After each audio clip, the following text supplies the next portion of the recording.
Hi children, welcome you all to the one more video session.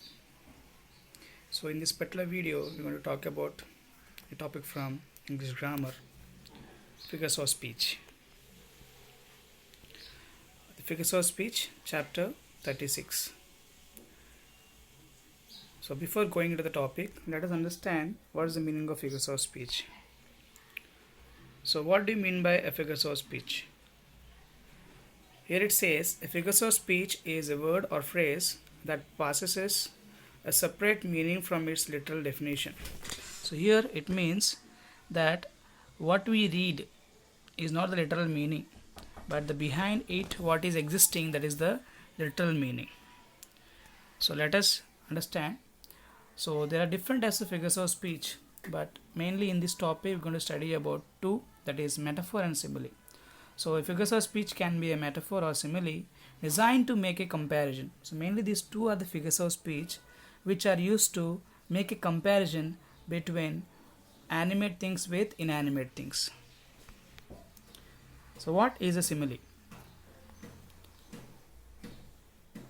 A simile is figures of speech used to make a comparison between two unlike things using the words like or as. Okay, if you want to see whether in a given particular line whether it is a simile or not, you can easily find out it because the poets uses simile and they make comparison between two different things with the words like or as.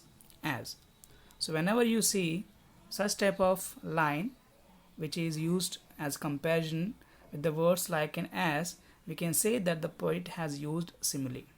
For example, as blind as a bat, as wise as an owl.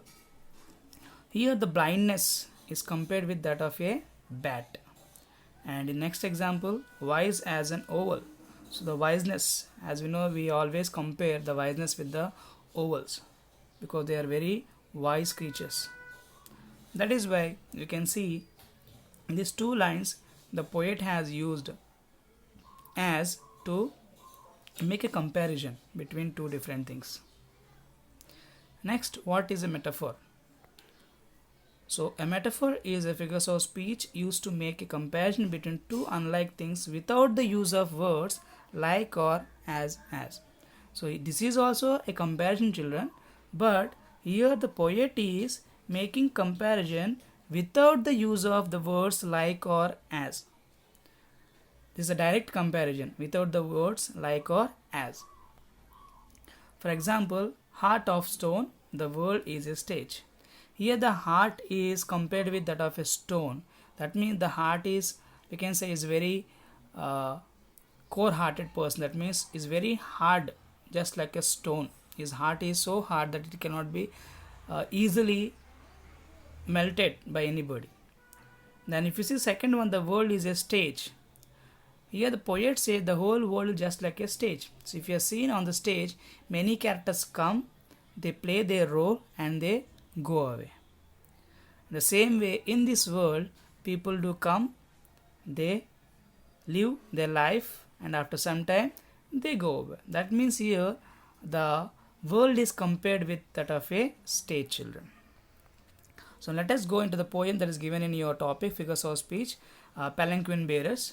So this is a poem from which the all exercises are based on. So I just like to read the poem once and try to give you the brief gist of the poem. Lightly, oh lightly, we bear her along. She sways like a flower in the wind of our song. She skims like a bird on the foam of a stream. She floats like a laugh from the lips of a dream. Gaily, oh gaily, we glide and we sing. We bear her along like a pearl on a string. Second stanza. Softly, oh softly, we bear her along. She hangs like a star in the dew of our song. She springs like a beam on the brow of the tide. She falls like a tear from the eyes of a bride. Lightly, oh lightly, we glide and we sing. We bear her along like a pearl on a string. So this particular poem is written by the great Sarojini Naidu, Indian poetess. So from this poem, it is understood that the palanquin bearers, means the one who carry this palanquin, they're called as palanquin bearers. So they are describing this particular poem. The scene of a bride being taken to her husband's place after marriage in a palanquin. The bearers are quite happy and proud of the task given to them, that they feel neither tired nor the weight on their shoulders. Instead, they feel privileged and are quite happy about doing their job. The bearers compare her in many ways. One comparison is that of a star among the dewdrops, while another comparison says she is as gentle as a teardrop. The bride is brightly dressed like a beam of light reflecting among the waves. The palanquin bearers sing as they carry her to entertain the bride throughout the journey. So in this whole poem, there is a lot of comparison made between the bride who's been carried in this particular palanquin, and the palanquin bearers are comparing her with so many things in the nature.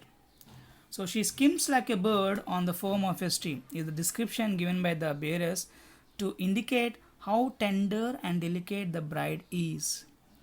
When she sits in the palanquin, she looks so graceful, and the sight is as very pretty to see. One is reminded of the sight of a bird sitting on the ripples formed in a stream. So these are the comparisons what the poetess Sarojini Naidu has used. There are similes, there are metaphors. So with the help of this poem, we're going to solve the exercise. So that's all for today in this video. So in the next video, we'll discuss about the exercise, and we will try to find out the different types of similes and metaphors given in this particular poem, children.